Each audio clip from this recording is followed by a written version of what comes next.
Welcome to this session of the Passenger Experience Conference. Today we're going to be diving into passenger engagement as a service and asking whether we're looking at a new revenue driver for airlines. My name is Daniel Welch, co-founder of Valor Consultancy, and I'm very grateful for the conference organisers for giving me the opportunity to act as a bit of a sideshow today and bring this topic to life.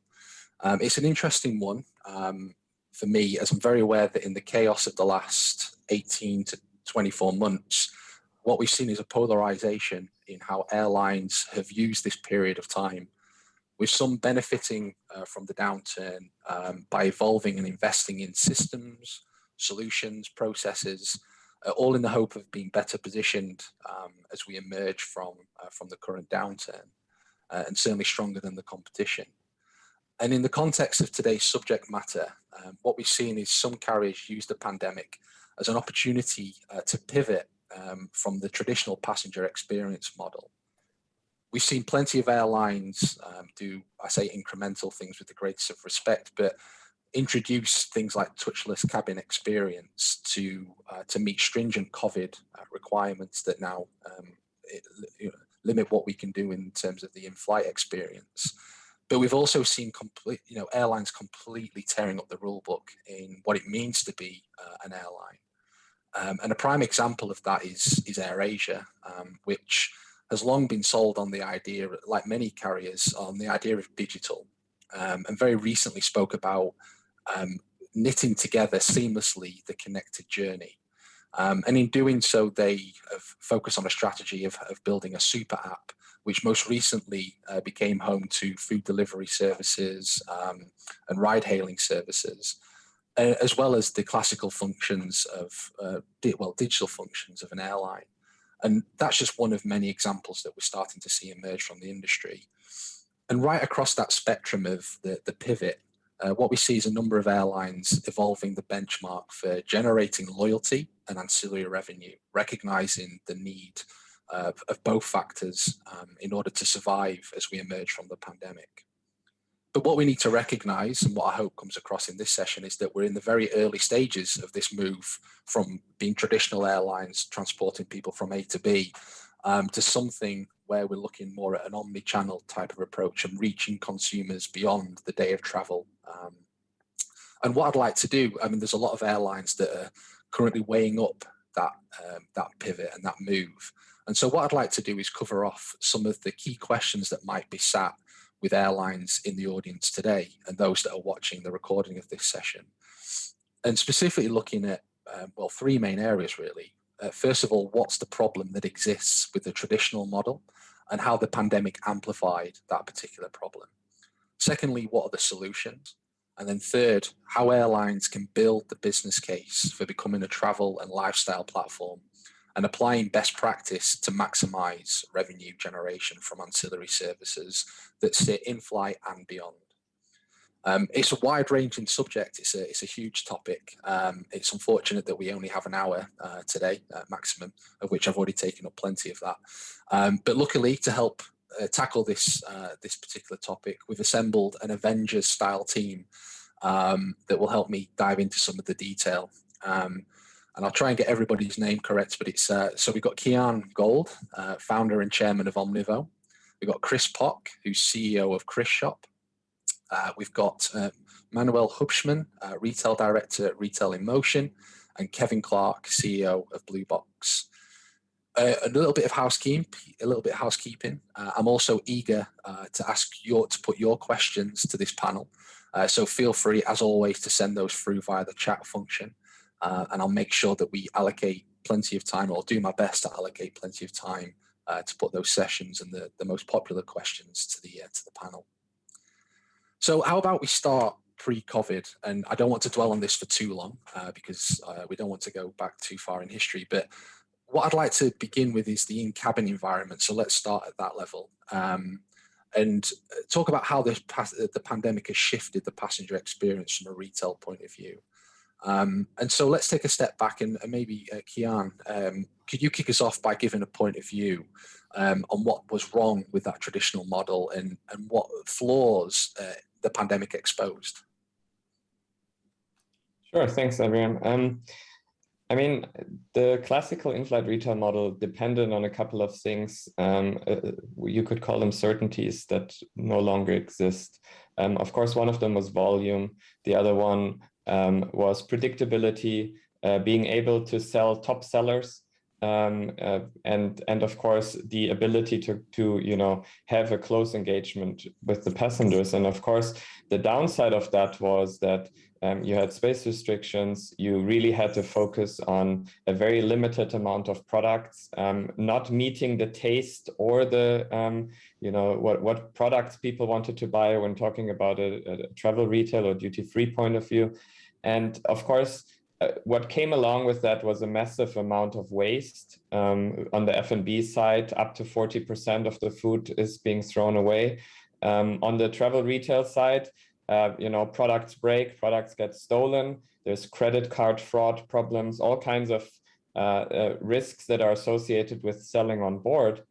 So, while we do also sell on board, we always said that selling on board is only means to an end, and the real clear focus has to be on selling across the entire journey of the passenger pre, post, and during flight, and ideally not as much in the cabin as little in the cabin as necessary.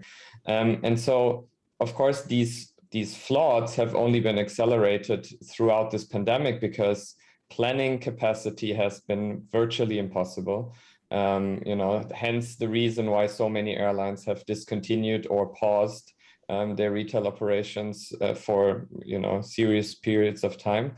And at the same time, customer behavior and customer choice has changed a lot during this time, where you now have every product, every F&B product, every retail product at your fingertips being met with the very, very limited choice of 2 sandwiches and 3 drinks, and maybe 80 SKUs from a cart is no longer what people expect. So I think the flaws strongly outweigh the benefits for many airlines nowadays, and the need for an omnichannel model is that much more present because of it. Chris, do you agree what was said there? Anything else to add from your point of view? Or are you just on mute? Thanks, Daniel. Thanks, Kian. I think from an airline perspective, I would say that pre-COVID, the traditional in-flight sales model of dependent on the sales card and the catalog is very profitable. I would say the biggest flaw that I can see is that there are consumer trend changes, and there are a lot more opportunities out there that the airline can actually tap by transforming that model, in the sense that the customer base, whether they are flying or not flying, remains your customer.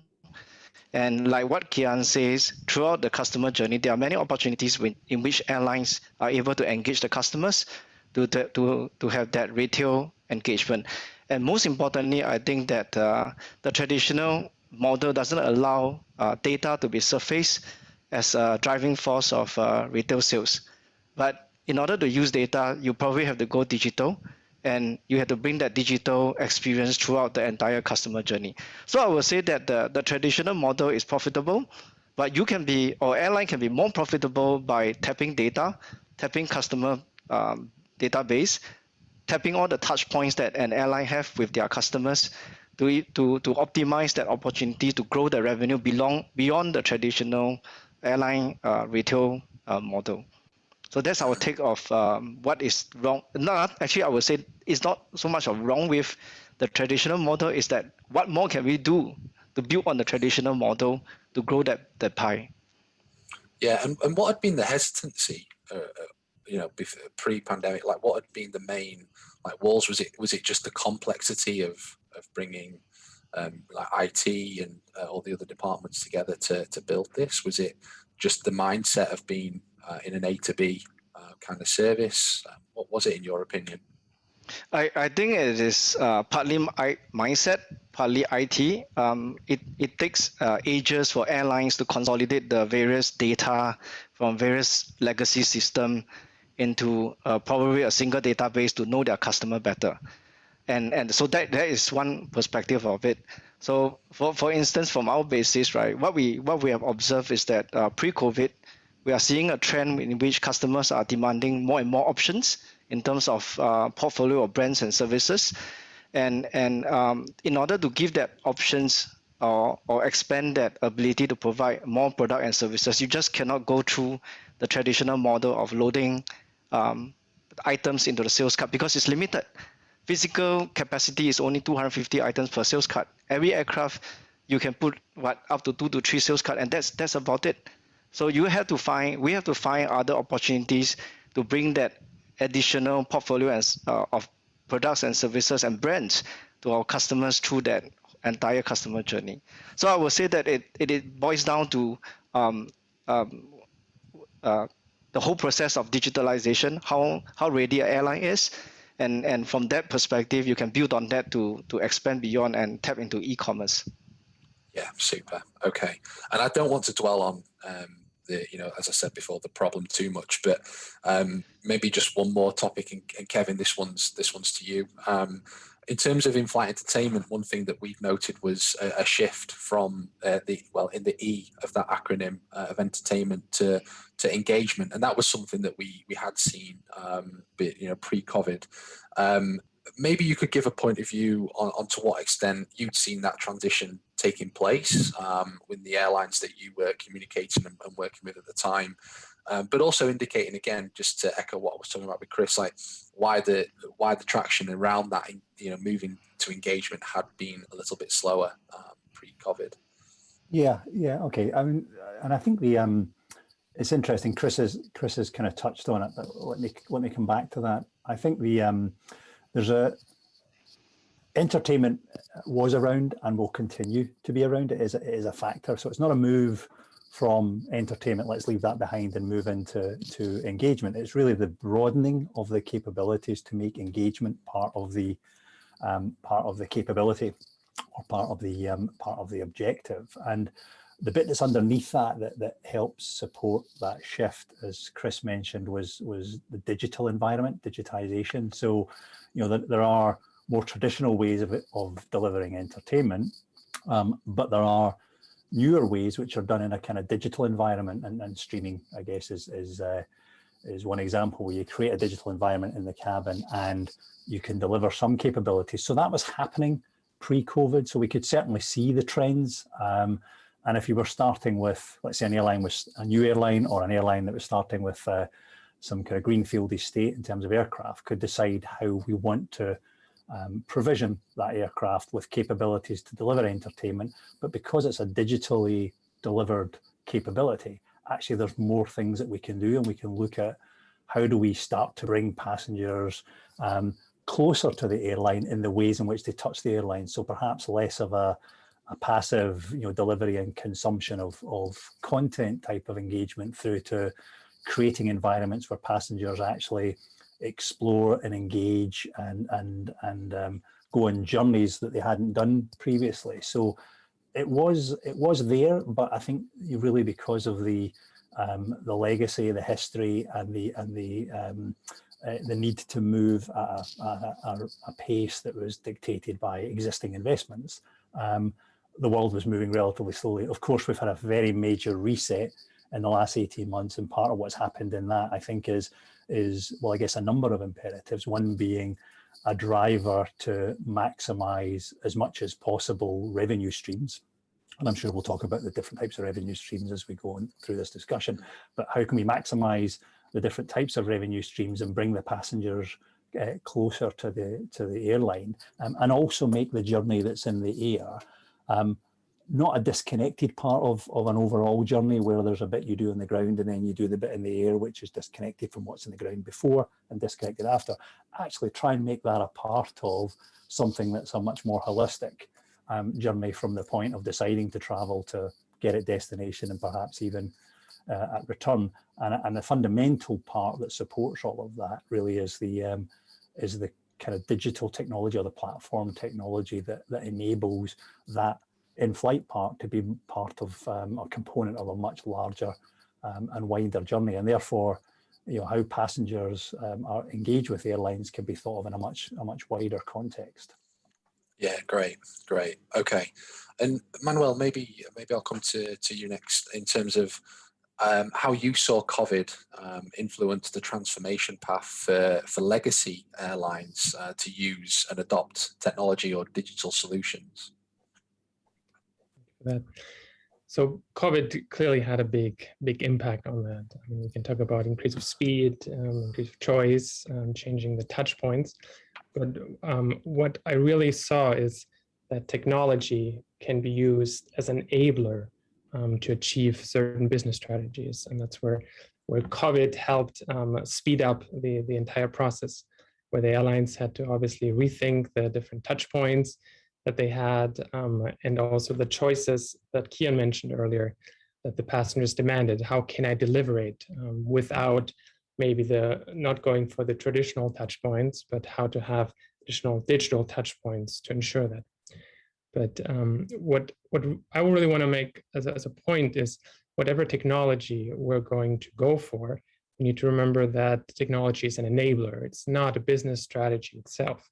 So you're not going to be successful by simply adding technology onto your existing business strategy, but it's crucial to know what you want to achieve with your strategy, and to identify the right technology and the right data to enable that. And this is, with COVID, I think, a great time, as the crew, the passengers, we're all used to changing, or we had to change our life and our work. And the crew that I spoke to were very obviously saying that we're ready to change, we're ready to offer some more service, and I think technology can really help there. Yeah, great. And maybe we can explore the fact that, is it just legacy airlines that are saying that they're ready to embrace digital? I know that I've personally seen that low-cost carriers are certainly more open, or have been historically more open to that, and some of the digital savvy personas that we have, like JetBlue and Qantas, that are naturally very digital in their thinking. But have we on the panel seen that there's airlines across the board now that are willing to look at digital more so now? Kevin, perhaps you go first. Yeah, definitely the case. In fact, one of the strange things, I don't think we necessarily would have thought this as we started to, I guess, appreciate the impacts of the pandemic on our sector, but the number of new airlines that have laid out plans to start service during the pandemic is much higher than certainly I would have expected. And I would say, certainly from our perspective, every one of those airlines that we talk to are starting the conversations on the basis of to Manuel's point, a strategy that involves digital. It's a key part of what they want to do. And some of them are very, very ambitious. Some are measured in the pace with which they want to do things, but they're certainly starting from the point of view of digital is, why wouldn't it be? It's just a part of our world. So I think that extreme, new airlines are certainly there. I think elsewhere, all of the other airlines that we are talking to, it's a part of their world, and they're thinking, what does it mean for their world? How does it fit within their world? But I think it's genuinely part of a serious part of the conversation on what the new experience looks like, and how the passengers are brought closer to the airlines. Yeah. Kian, when we talk about digital, I just want to kind of define what that looks like. I think that the in-flight element, we've already kind of hinted at this, the in-flight experiences and engagement that's done in flight is certainly, to me at least, becoming a node amongst the entire connected journey. Is that fair to assume? And how would we define like digital in this sense? Like, what kind of solutions are airlines being offered and are adopting in this particular phase? I think one. Oh, I think you've gone back onto mute. Sorry, Kian. So, someone muted me. I think what we haven't touched yet is the business model aspect of it, and I think in the past airlines were quite comfortable outsourcing a big part of their value creation, meaning renting the tube essentially for someone to monetize. And I think this is a method that no longer works to the extent that it used to.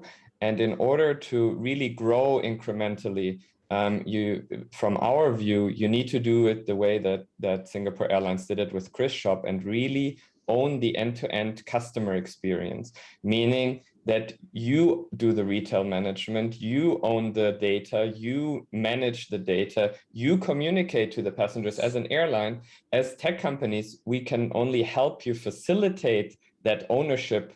But if you continue to outsource that process to 5 different vendors across different sectors, you know, these guys are providing the food, these guys are managing the onboard piece, these guys are doing the email marketing for you, etc., then you're never going to create this holistic customer engagement piece, which is ultimately where the conversion comes from. And I mean, Chris can talk about the tremendous growth that they have seen during a pandemic where almost no one was flying with the carrier, right? So because you have these digital touch points, so digital data is absolutely the key to finding out what your customers are interested in, what you should sell to them, and continue to engage them throughout the life cycle of that customer relationship, versus I have that customer for 2 hours on my plane, let's see what I can sell them and let's forget about it afterwards. So it's a very big change in the mentality. And I think this is where low-cost carriers in the past have been more innovative. They have from the very beginning said, you know that famous sentence from Ryanair saying, we're actually a data company that happen to have airplanes in our parking lot. That whole concept of, I am an airline, I define myself by having data on passengers that helps me sell them things other than tickets, is something that a lot of the legacy carriers are still far away from, but it's slowly starting to come up, that the realization that it's going to be quite challenging to make money on tickets for the foreseeable future, especially with much of the business flights potentially never coming back. And so you need to capitalize on that data much more than on your aircrafts. So yeah, absolutely, data is key, and ownership of that data is crucial for the airline to have, in our opinion. Okay, I mean, Chris, do you want to expand on any of those points? And I'll tell you that you're on mute again. Sorry. So when we look at trying to transform the traditional airline retail business model, we understand that this is not a short-term project. This is probably a mid to long-term project that requires a lot of investment, especially from an airline perspective, that we need to probably contribute a lot of assets, data being one of the key ones. So from that perspective, when we enter into this whole evaluation, we really look at it in terms of outsource versus insource. There is no doubt about it that insourcing will be the preferred model because of the kind of assets and investment that an airline has to bring to the table, especially when data is concerned. So that is how we approach our Chris Shop Private Limited, where we look at what do we need in the skin in the game to make this transformation work. And that's how Singapore Airlines have become a majority shareholder in this company, together with SETS, leading travel e-commerce, a leading travel logistics company based in Singapore, as well as many parts of Asia, and 360, well-known in-flight retailer, coming on board to be our shareholders to help us realize this vision. Yeah. Okay. Daniel, maybe. Yeah, you go. I'd love to just jump in here, because I thought it was a very interesting point that both you, Chris, and Kian made on insource or outsource. And I think it goes a little bit back to what I said earlier, that it's crucial that you have a comprehensive strategy, that you want to know what you want to do and what your passengers want and how you want to enable it. Now, I'm sure you're using multiple different companies or different suppliers in that process. And there's an outsourcing part in it, I think, that's certainly. But the question of insourcing or outsourcing is a question of business concept, in my view, because, for example, for the Lufthansa airline groups, they had a vision. The vision came from the inside, that they wanted a premium, sustainable, fresh retail program. And they approached Retail Motion as an experienced partner for that, to help them turn that vision into reality, to manage different aspects of it in a comprehensive manner, but to the vision that they crafted or that we crafted together. So I think that's a point that I think is really crucial to know. Okay, what's the strategy, and that comes from the inside. How are you going to achieve it, and who are the different players, and how well they work together? I think that's another question.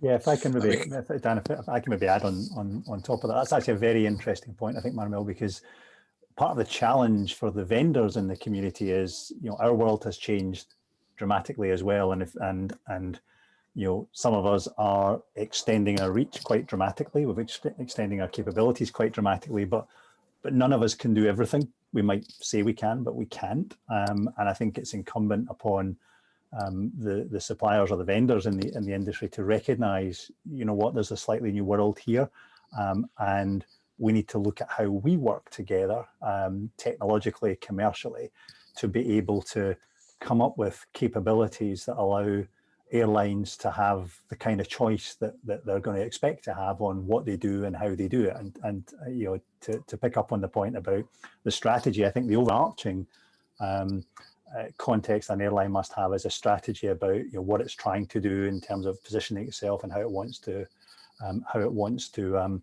achieve some of those.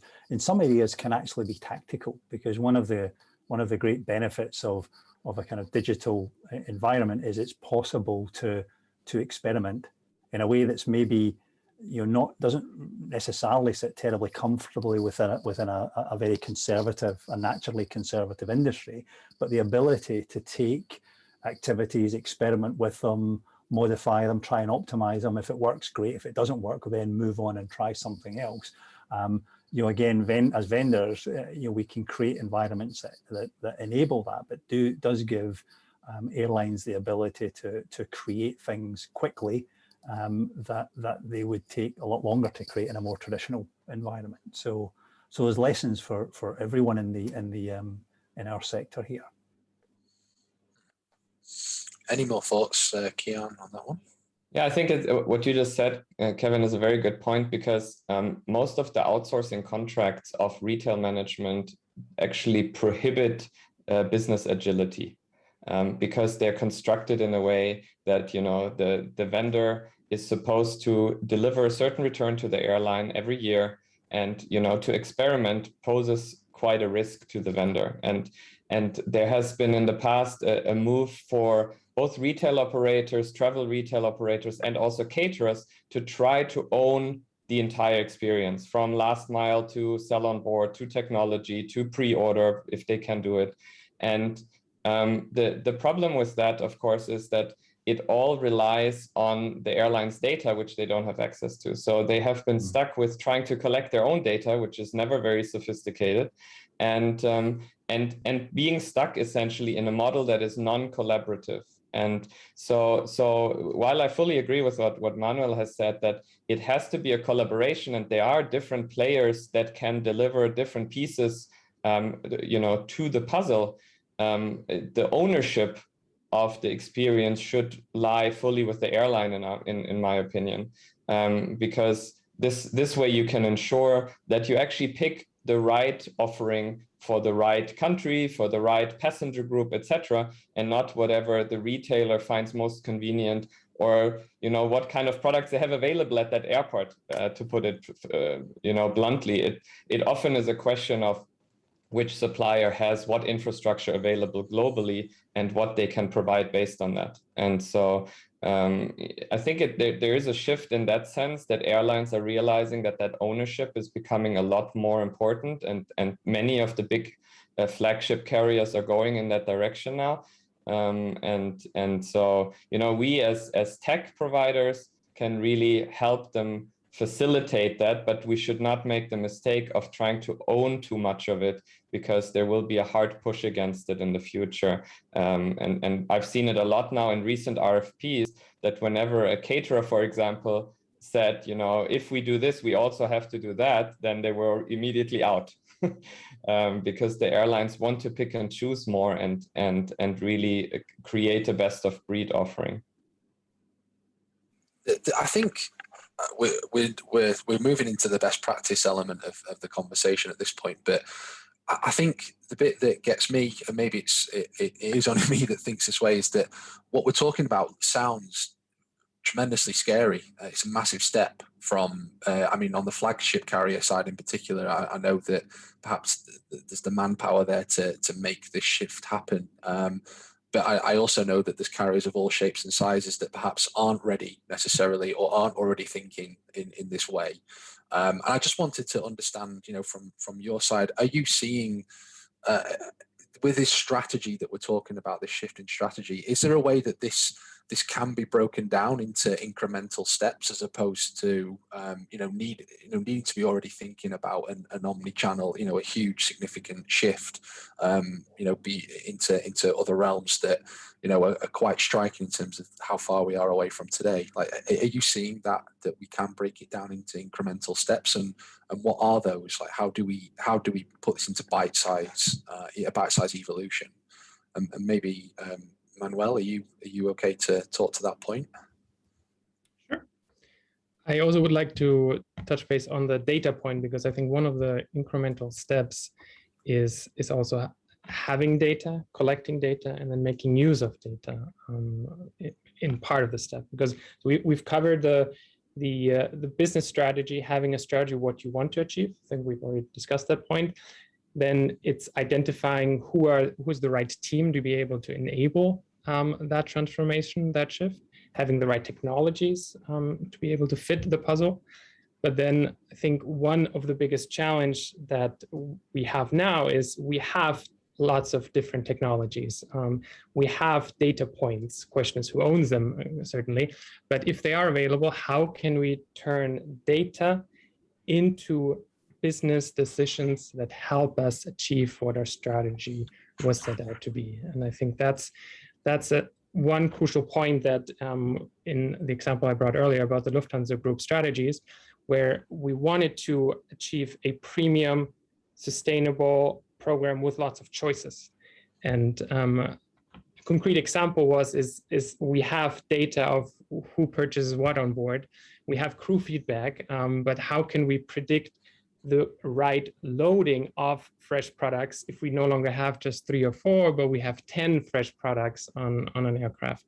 And we were able to use artificial intelligence as an example here to be able to predict the right loading quantities so that we can continue to offer that choice and not have expensive waste and unecological waste. So using data in this aspect and being able to identify the technologies that can help you make the right choices, I think is an incremental part, is a key step in the process of using technology to enable your business strategy. And on the phasing, I think I guess airlines are at different stages in thinking about this. We see, as others will as well, we've seen requests for information, or even as far as tender stage outputs from airlines where they've actually they've got a vision of where they want to go, and they've broken it into steps. One, because it's not necessarily entirely clear how they will be developed. Some of the later stages are delivered rather from a technological point of view, but also to make it digestible. And some of that's digestible not just from a technology point of view, but from a process point of view. I mean, very practically, if you put an onboard retail program, let's say that a classical onboard retail program for food and beverage, which is a trolley-based service, and say what we're going to do is we're going to put an order to seat capability in there, which is certainly possible and relatively well understood from a technological point of view. But what that does in the cabin, it changes what would be typically a linear process of the trolley opens, the service opens, it goes through the cabin and sells, it turns that into actually an on-demand service. So in terms of crew processes, that actually is quite a fundamental shift. However, what experience shows is that actually what you do is having an order to seat capability in there actually levels out the demand through the journey rather than having a spike in demand when the trolley goes through. So there are quite a few factors to be considered in that, and that's, I think, all airlines need to think about the process impacts as well as the technological impacts, because to some extent, I mean, the technological impact, or sorry, the technological capabilities are moving along at a pace, but we have to recognise there's a certain element of inertia in, well, how is that actually consumed? And I mean consumed by the airline and its processes and how it delivers it on the aircraft. So that would be a good reason, for example, for a program that's going to offer a range of retail capabilities to say, well, one step of that could be we move to order to seat as well as our classical offerings, and then the next phase might be to extend the range of offerings that are provided. Some of which could be product. We might even extend it to say, let's start put some services or destination experiences into that mix as well. So it's quite certainly in the near term, it's relatively easy to look and see what are the range of things we want to do and plot how those actually happen. And then further out, there are much more sophisticated things that can come into that mix as well. And we're seeing that. We're seeing a mix. Some airlines are coming in, and as I say, certainly some of the newer ones want everything to start with. But the airlines that have to make it work within their existing environment are thinking about the stages that they might release or bring into service some of those capabilities. Sure, and I can see that we're all off mute, which means everyone's got something to add. Maybe I can just ask Chris to have his input. Yeah, I think, Daniel, from my point of view, is that sometimes the airline actually have it in themselves to be able to do all this. It's just probably you need to reimagine the whole process. I give an example. We roll out what we call express delivery, the ability to deliver for a customer to order 60 minutes before flight departure ex Singapore, any merchandise from Chris Shop, and then we will deliver the item to the flight itself. So 60 minutes. So within the time span, we need to deliver the item. So if you look at this process from a complexity perspective, it seems like a tough challenge, because if you compare to what Amazon did in 2 hours, we need to do it in 60 minutes. But then when we look at the airline processes, we realize that in today's environment, when there's a go-show customer that turn out at the gate or at the check-in counter 60 minutes before the gate close and request for a go-show, in the current process, we already cater for meals to be delivered within a 60-minute time span, from a cold fridge all the way to the aircraft within a 60 minutes, a cold meal, in order to satisfy the go-show customers. So we just have to tweak that process in order for us to deliver express delivery. So a lot of times, I believe airline has it in themselves. We just have to then look at and reimagine and not be constrained by what cannot be done, but actually look at the bright side and say that what can be done based on the current infrastructure that we have. There's a lot of opportunity to reimagine from that angle. Yeah, but to bring that concept to life, I mean, what did the airline have to do? Like the work involved, I mean, the crew training, I mean, was there teams that had to be brought together? And that's quite an interesting way of looking at it. Like what was involved in the back end to make that happen and bring it to life? The back end is, of course, the technology enabler, in this case, working with Kian. But from the crew processors perspective, we just have to show them that it can be done. If you can order a cold meal and get it delivered and ensure that at the end the entire process security is taken care of, the meal must be kept at a certain temperature, and all that can be done. What's the problem with delivering a merchandise that doesn't require all these strict requirements? So it's just about opening up that possibility, and then thereafter start small, do trials, give them the confidence that it can be done, and then roll out system-wide. So that's how we approach the whole reimagination. Yeah. Yeah. And I think I mean your original question was it is scary to do a full omni-channel engagement strategy, and I agree it is, and in fact we do every single rollout in stages, and the stages can look very different based on the carrier. Recently we had with Air Arabia, for example, their goal was to drive pre-order up for their onboard service. We're now at over 80% pre-order.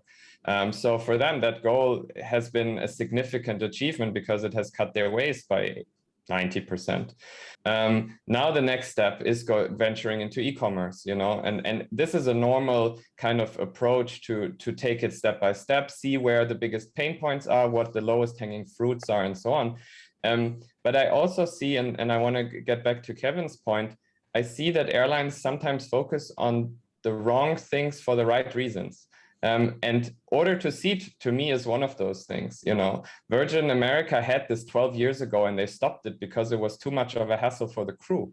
They had beautiful devices where you could order your drink and then someone would bring it, but the crew was like, I have to make 50 trips now instead of one. I don't want to do it anymore, right? So there's actually no gain in efficiency. It is kind of a fake promise of more convenience to the passenger, which I get, but it does not necessarily translate to massive incremental sales. Whereas if you actually ensure that people can pre-order specific food, drinks, and retail items that they actually want, you can suddenly drive in-cabin conversion from 1% to 7%.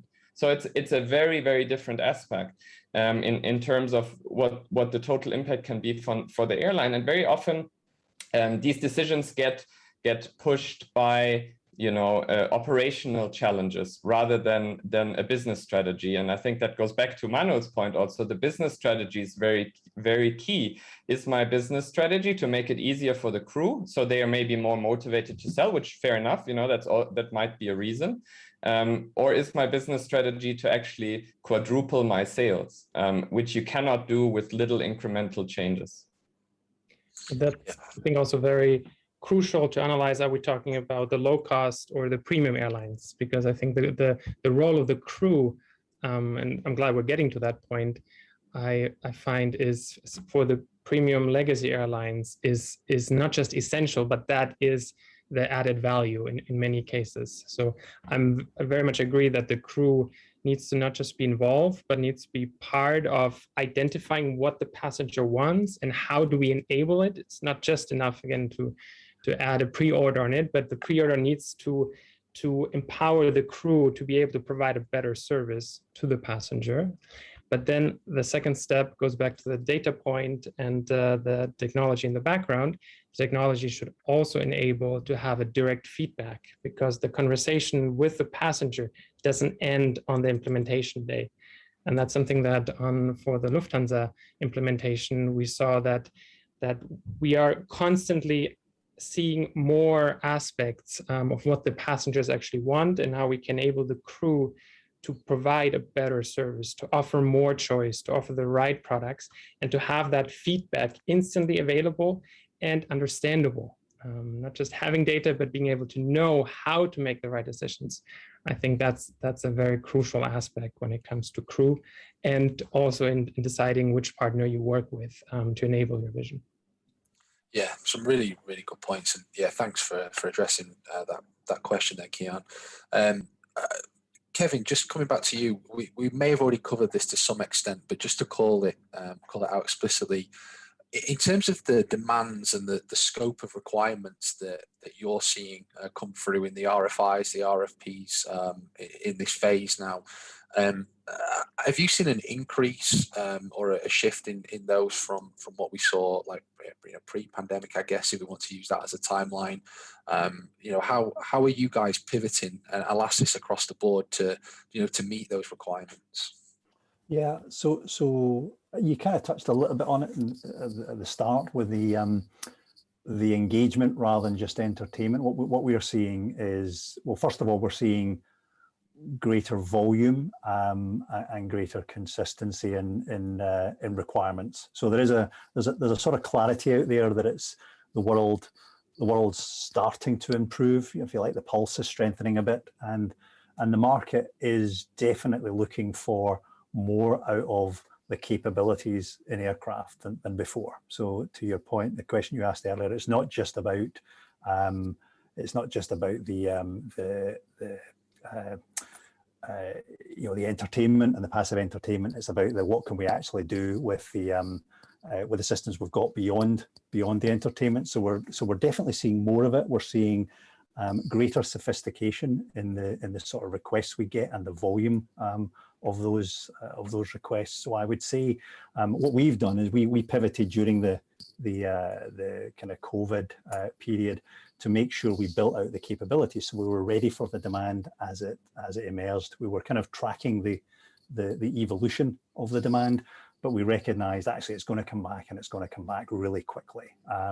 So we've pivoted to position that we have capabilities to support things like onboard retail, a range of other ancillary revenue activities, and that's proven to be quite well positioned, because those are the sorts of things that we're actually seeing in the tenders that are coming out now. So I would say the volume's up, the sophistication is up, and the nature of the demand is definitely strengthening. Yeah, Kian, from your side, are you seeing more recognition around the power of data? And again, going back to the scope of the work that you're seeing and the requirements that are coming through, have you seen any shift linked to what we've talked about on this digital transition? Yeah, I think you can look at two different parts of the business there. When you're looking at food and beverage, one of the biggest challenges that airlines have is that the complimentary catering and the buy on board catering is completely disconnected from each other. So these two cannot actually utilize the same data and learn from each other. So this is, for us, a key area that we are trying to solve, because classic catering management does not support buy on board and direct integration into EPOS and end-to-end real-time data, etc. So from that point of view, catering is a bigger aspect, but the primary gain here is waste reduction and at the same time, you're adding complexity for the caterers, of course. When you're talking about retail, data is absolutely crucial, because most of travel retail, when you're talking about in-flight, has relied on top sellers pretty much. Like what can I guaranteed sell 5 items on this flight, and that's what I'm going to put on my bus, on my trolley. And this is so different in a digital environment. Like if Chris has an idea for a cool brand that he would like to test out, we put it on the store and we test it out. There's no complexity, no huge business risk involved of carrying around potentially millions of dollars of products on flights and then realizing it doesn't really work. So the ability to test and learn, use that data, see what converts well, see what products are bought together, see what are the best conversion channels, what are the best touch points. Is it easier to sell when people are booking their ticket, when they're checking in for their flight, when they're already at the airport, or when they have finished their trip? All of these things require different types of communication, different channels, and all of that only works if you have a single view on that data. So I couldn't be more passionate about that aspect, that data is absolutely the crucial aspect here. Yeah. With the point you just mentioned on the business class data use, I think give a small business case here at Swiss.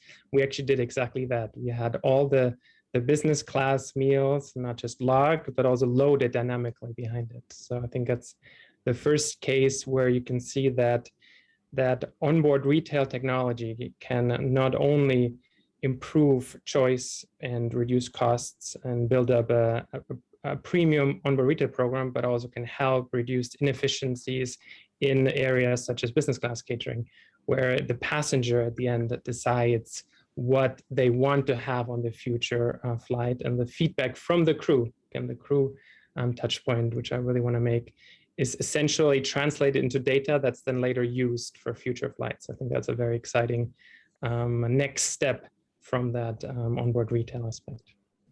Yeah. Chris, do you have anything to add on that point, or should we continue to move? So from our perspective, I think Omnichannel strategy has given us that opportunity to continue to engage our customers even in this COVID period. where we learn a lot more about their non-aviation lifestyle behavior. So those data will probably come in very useful when travel eventually recovers. So absolutely, the right way to go is to become an omni-channel retailer, even for an airline. Yeah, okay, great. And well, again, we've touched upon this a little bit, but I want to, again, be explicit in what we're saying. But for any airline that's looking to build a business case around this concept, what are the key elements that could underpin that business case? Things like, you know, advertising, loyalty.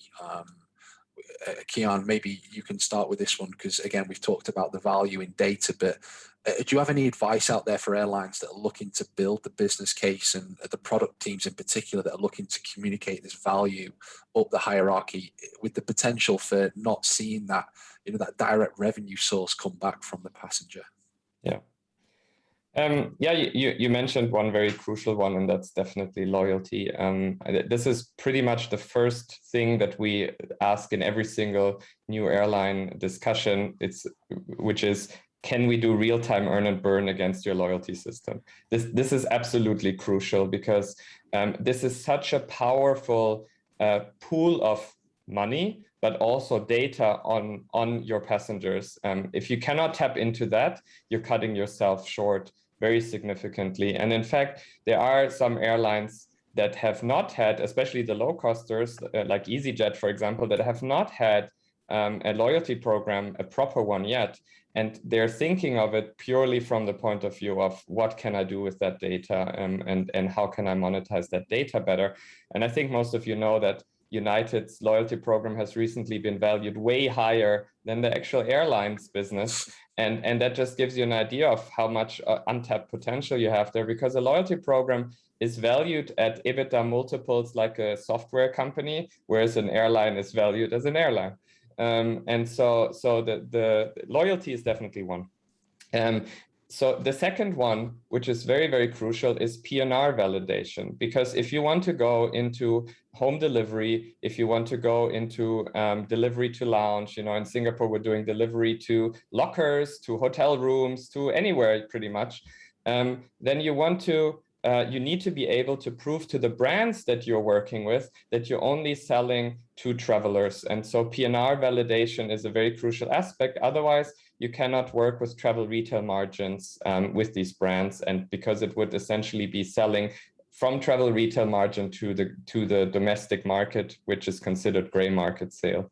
So P&R validation is very important if you want to truly grow outside of the cabin. So these two aspects are very important when you're starting on an omni-channel platform.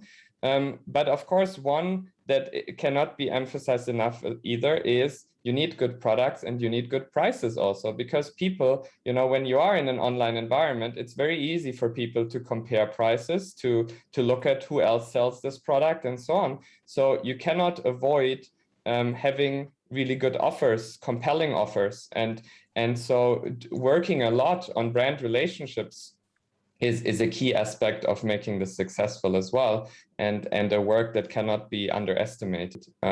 If we recently did a short internal study where we looked at most of the European carriers at their duty-free catalog and compared their prices, and pretty much none of them were actually anywhere cheaper than buying that same product on Amazon.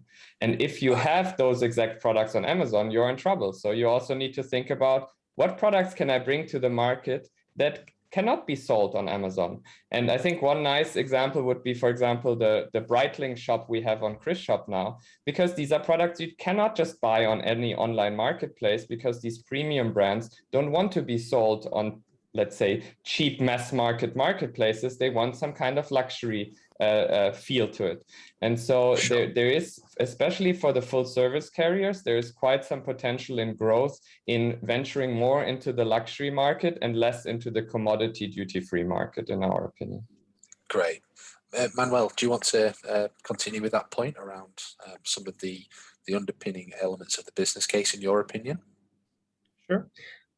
I think that the last point of Kian here is to think about do you want to be an Amazon? You want to be, at the end of the day, competing with an Amazon, or are you in line with your business strategy, seeking an experience for the passengers, which I think is there crucial, because then the question about being compared to Amazon doesn't even come into play, because we're at least from the airlines, the premium legacy airlines like Lufthansa Airlines, the added value strategy is clearly to have an experience for the passengers. And with that strategy, your choice of, be it pricing, be it the technology you use, and also the background technology. It's something I brought up earlier, artificial intelligence, predicting products, loadings, even advertisements, I think is crucial. Because once you know that you are in the experience business, it taints your entire environment. And that's where I see some airlines kind of going for both worlds. And I really want to make a point that if you are in the premium environment and you want to communicate experiences, all of your channels that you choose to go into should fulfill that promise to the passenger, because the passenger does not see any onboard retail menu as that onboard retail provider, but it sees an extension of your brand. And Sure. that's crucial, that you are in sync with the entire program, and it fulfills the strategy added value promises that you want to provide. Yeah, I'm very conscious of time at this point, but one of the questions that we actually had come through was around Amazon and the threat that Amazon provides for airlines, particularly as connectivity becomes increasingly adopted throughout the commercial carriers. Kevin, do you have any point of view around how airlines can maintain engagement of the onboard retail? Yeah, well, I think both Cian and Manuel have touched on that. It's worth bearing in mind there are retail options that would not be on Amazon. So, for example, if you were flying to a destination and you had the option to browse the sorts of things you might want to do when you get to that destination and proceed to actually purchase them, so you're effectively putting your itinerary together in your journey, that's something that you really would be quite unique, and that's possible now. We've been doing that with some airlines already. So the extension is beyond just what you can buy in a shop and a physical product. It can be experience as well. So there are other dimensions to this to bear in mind as well. And also from an experience point of view, Manuel mentioned advertising there as well. If you're looking to extend the range of revenue opportunities, advertising can be standalone, but it can be delivered in a digital environment. But it can also be tied to things that are able to be purchased on board. So the in-flight experience blends what you might normally buy with advertising that might take you towards something that you can now buy on board, that you're incentivized to buy or you're stimulated to buy. So it becomes a much more creative environment to support that. So. Yeah, Chris, any thoughts from you? Actually, I just want to add that primarily airlines are service company. So there are opportunities where airline can differentiate themselves from the likes of Amazon by providing that services that goes beyond the sales itself. So for example, in our case, we focus a lot on gifting, personalization, and all this, working with brands to deliver that special experiences, including even in-flight delivery where it's for the occasion. And the other point that I want to make is that I think airlines should start moving away and thinking of who are they serving. They are no longer serving passengers. They should just serve customers. Customers can be when they are flying and we are not flying. They are the same, So airlines should start thinking of not restricting themselves to when they are flying. It should extend beyond that. Yeah, absolutely. Brilliant. 2 minutes left, and I just need to ask this one question around airlines may want to digitalize but are short of capex, which is a really good point. Is a subscription model viable on this subject? And I'll give whoever. Cian, do you want to? Yeah, I mean, we've been quite vocal about it in the last 18 months, and yes, we have adopted a subscription and rev share model, but it is, of course, a challenged model, because the big problem is that while we can roll out quite a sophisticated end-to-end solution without much input from the airline, when it comes to data and integration, PNR, loyalty, etc., this is always where significant resources are needed from the airline side and from the technology provider side. And very often the experience breaks because of the lack of integration. And I want to give one example of the carrier that I have to fly with all the time, and I'm not going to say who it is. They have a fantastic curation program to curate products that are really cool. And every time I'm on the plane, I look at the catalog and I'm like, this is a cool product. This is a cool product. But then I can't buy it. So I take a picture of it, and when I come home, I buy it on Amazon. And this is the problem that persists in a lot of airline retailing, that you're losing passengers. Although you're creating a great experience, you're losing passengers at the important touch points. And I think this is absolutely crucial to get that right, because you're wasting so much potential because of that. You're in fact spending a lot of money inspiring people for cool products and then letting someone else make that sale. And that's a mistake that happens a lot, and that you have to avoid. So I would say, if I can maybe just add to that, we would take that further. So we have this concept of a platform as a service. So rather than just software as a service, it's a capability as a service, and that's generated quite a bit of interest. One of the challenges that does pop out of that is if you do something which has a revenue share, when you get to the part of working out what that revenue share actually means is getting taken out and given to the partner, that becomes a challenge, because they can be quite lucrative models, and if it's going to work, it's going to work, and it's going to work well. But nonetheless, from a provider of platforms and capabilities point of view, it's certainly very easy, given what's available now, to structure something that can be commercially very, very appealing, and allow for that needle all the way from at one side, pay for everything and you do what you wish with it, right the way through to actually pay for nothing. Let's go into this on the basis that we'll share the revenues that comes out of that.